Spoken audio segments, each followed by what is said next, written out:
उन्नाव से है, जहां उन्नाव में एटीएस को बड़ी सफलता मिली है। एटीएस ने बांग्लादेशी घुसपैठिए को गिरफ्तार किया है। स्लॉटर हाउस में छापेमारी कर गिरफ्तारी हुई है। फर्जी आधार से 5 सालों से वो काम कर रहा था। फर्जी तरीके से बॉर्डर पार कर वो उन्नाव पहुंचा था। स्लॉटर हाउस के कई कर्मचारी शक के घेरे में है। कर्मचारियों पर संदिग्ध को पनाह देने का भी आरोप लगा है। उन्नाव से खबर, जहां एंटी टेररिस्ट स्क्वाड यानी एटीएस को बड़ी सफलता हाथ लगी है। बांग्लादेशी घुसपैठिए को गिरफ्तार किया गया है। ये 5 सालों से उन्नाव में ही रह रहा था। फर्जी आधार कार्ड के सहारे ये उन्नाव में छिपा हुआ था। स्लॉटर हाउस में काम किया करता था और स्लॉटर हाउस में जब एटीएस ने छापेमारी की तब इस मामले का खुलासा हुआ। फिलहाल घुसपैठिए को पकड़ लिया गया है और स्लॉटर हाउस में जो अन्य कर्मचारी काम कर रहे हैं वो भी इस वक्त जांच के घेरे में है। उन पर आरोप है कि उन्होंने संदिग्ध को पनाह दी थी। एटीएस को यह बड़ी सफलता, छापेमारी के दौरान एक संदिग्ध व्यक्ति को गिरफ्तार किया गया है। बांग्लादेशी घुसपैठिए की गिरफ्तारी हुई है। स्लॉटर हाउस में छापेमारी के दौरान ये गिरफ्तारी हुई। फर्जी आधार कार्ड से 5 सालों से ये स्लॉटर हाउस में काम कर रहा था। फर्जी तरीके से बॉर्डर पार कर उन्नाव पहुंचा था। स्लॉटर हाउस के कई कर्मचारी इस वक्त शक के घेरे में हैं। और विपिन शर्मा हमारे सहयोगी उन्नाव से अपडेट के साथ जुड़ गए हैं। विपिन, देखिए एटीएस को बड़ी सफलता हाथ लगी है।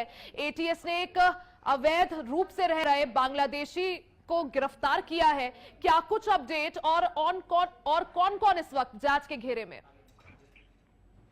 देखिए, बिल्कुल आपको बता दें कि लखनऊ एटीएस टीम को उन्नाव में एक बांग्लादेशी जो स्लॉटर में काम कर रहा था उसको लेकर बड़ी सफलता हाथ लगी है।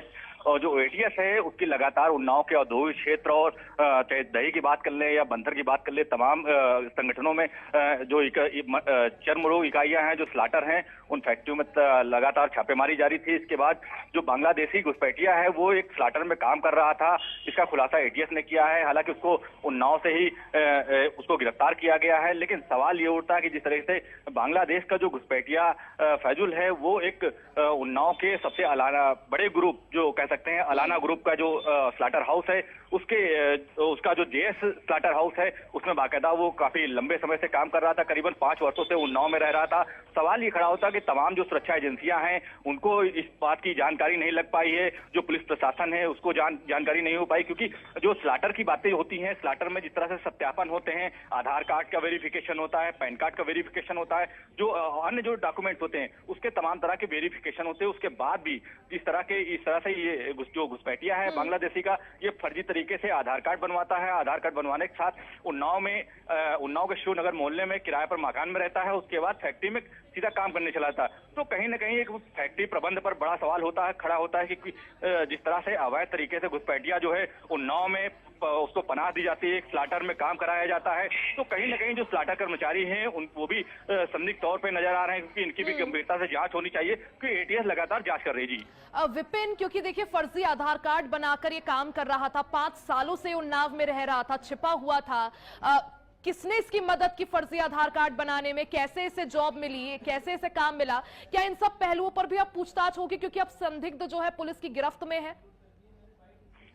देखिए, बिल्कुल कह सकते हैं कि दरअसल जिस तरीके से जो एटीएस ने छापेमारी की है, जिस तरह से खुलासा हुआ है, इससे पहले की अगर बात करें तो उन्नाव के औद्योगिक क्षेत्र दही में जो अलाना ग्रुप का ही स्लॉटर है इंडार्गो में 2023 में एक पाकिस्तान जो टेररिस्ट था उसको पनाह दी गई थी। वो टेररिस्ट पाकिस्तान करेक्शन जो हुआ था उसका खुलासा हुआ था। बाकायदा जो आरोपी था वो टेररिस्ट वो उन्नाव के इंडार्गो में काम कर रहा था। एटीएस ने उसको गिरफ्तार करते हुए कार्रवाई की थी। उसके बाद उसी अलाना ग्रुप के ही जो दूसरा स्लॉटर है जेएस, यानी कि वो उसका नाम जो है बदलकर एग्रीकॉम हो गया है, तो उसमें बाकायदा इसमें काम कर रहा था। तो सवाल खड़े होते कि जिस तरह से स्लॉटर हाउसों में जिस तरह से कहीं आतंकी काम कर रहे हैं। बिल्कुल सवाल यही उठता है विपिन कि ये जो स्लॉटर हाउस है, क्या ये अब घुसपैठियों की पनाहगाह बन चुके हैं?